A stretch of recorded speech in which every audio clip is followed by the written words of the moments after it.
While discussing words, the very first thing that comes to the mind of a learner is, what is a word? The next thing which comes forward is, how is a word formed? So you would see that the learning takes place in various steps. You cannot jump from one step to the other. Now, once the first two steps are taken care of, then the next inquisitiveness before a learner is, what is verbal ability? Once you undergo these three steps of learning, then you can put your knowledge or the information per se to the application stage, which is, can I think of the smallest word in English language? Can I think of a sentence without a verb in it? Now, in order to answer these questions, we need to first start off with learning how to identify a word. So what we are suggesting here is, the very first thing that you need to know while learning or identifying about a word is the spelling of a word. This understanding leads to the next step, which is, if I know the spelling and the meaning of the word becomes further identifiable. Now, once I know these two, the next step of learning here is how to use it. So the usage will be decided by the grammar, and you would see that the first two steps in the process of identifying a word, which were spelling and meaning, they come out of vocabulary, and the usage of the word primarily is decided by the grammar. In this case, we are talking about English grammar. The last but not the least here is, the pronunciation of the word is equally important. So do we get some answers from here? I mean, why do we call it as a verbal usage? Generally, people tend to misconstrue the word verbal, and I think that from here you'll be able to decode the meaning of the word verbal, which is oral and written both.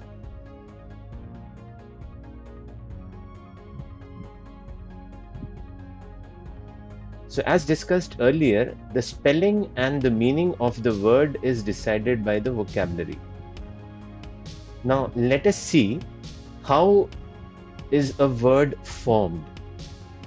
So you need to know the origin of the word. The origin of the word is decided primarily by 10 different languages.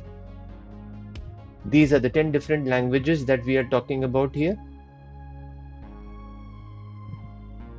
The next thing that I need to know in the steps of learning, I know the origin of the word, I know from which language does it emanate, I mean it is given rise to.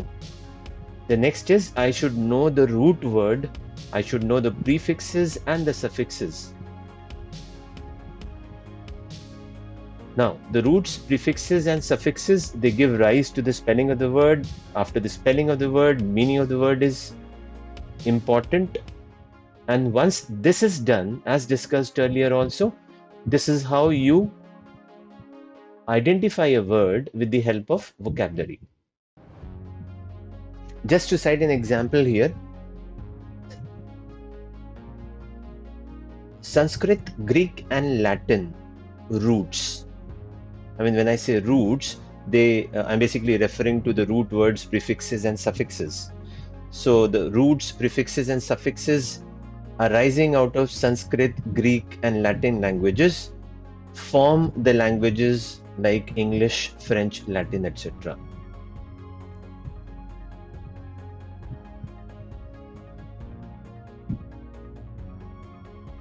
Now, when we are talking about the formation of the word, as discussed in the earlier slides, we need to know the prefix, we need to know the root word, we need to know the suffix. Now you would see that we have put up root word as the green, with the green background.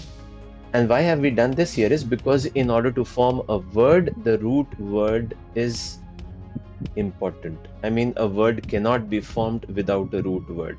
Having said this, prefixes, root words, prefixes, all these are words only, but these are incomplete words. So when we are talking about a complete word, we are talking about how is a complete word formed.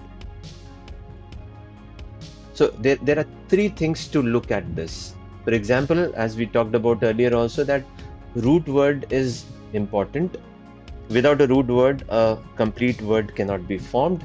So what are the three ways here? A prefix along with the root word, I can get a complete word. For example, microscope. So micro means small and scope is a means to see. So you would see here that this comes as a perfect example for a prefix along with root word forming a complete word. Second example here is if I take a prefix like un and then I take the root word as interest and then I take the suffix as ing. So you will see a complete word is formed which is uninteresting. So which is formed with the help of prefix, root word and suffix. Last but not the least,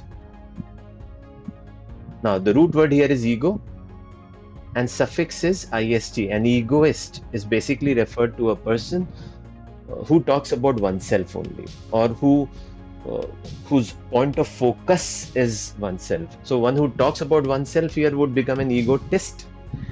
Again, in that case also tist becomes a suffix. So ego is a root word which means self. So when the focus is on self, that is the exact meaning of the word egoist.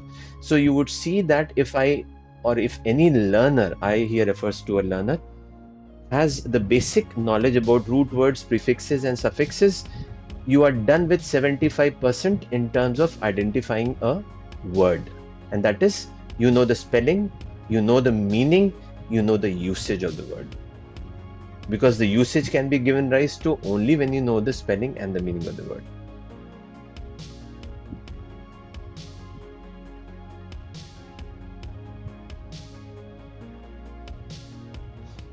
So as talked about earlier also, when we talk about the usage of the word, the usage broadly can be divided into two parts. One is, I know the spelling, I know the meaning, now I can use it.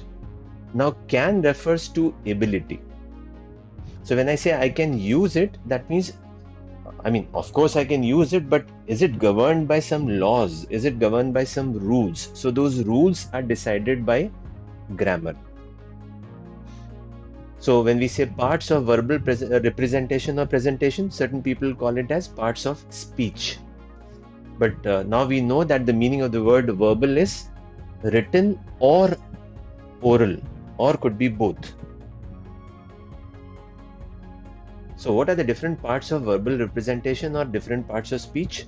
Noun, pronoun, adjective, preposition, verb, adverb, conjunction, interjection, and last but not the least, we can also consider articles. So when we talk about articles, we are basically referring to definite and indefinite articles.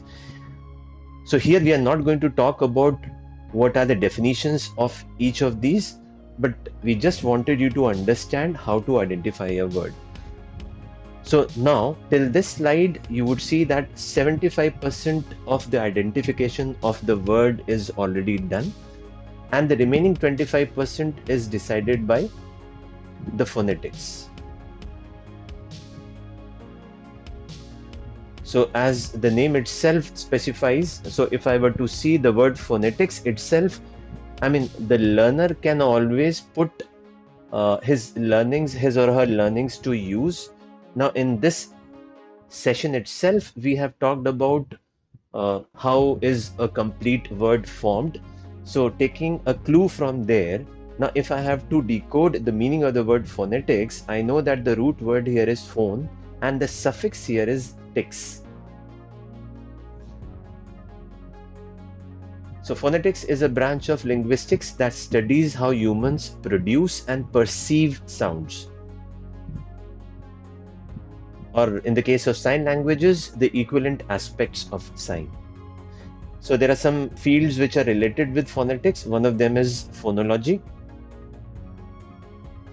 and the other one is phonotactics. I hope we are aware of the fact that when we are talking about tactics, we are basically talking about the ability or the skill set.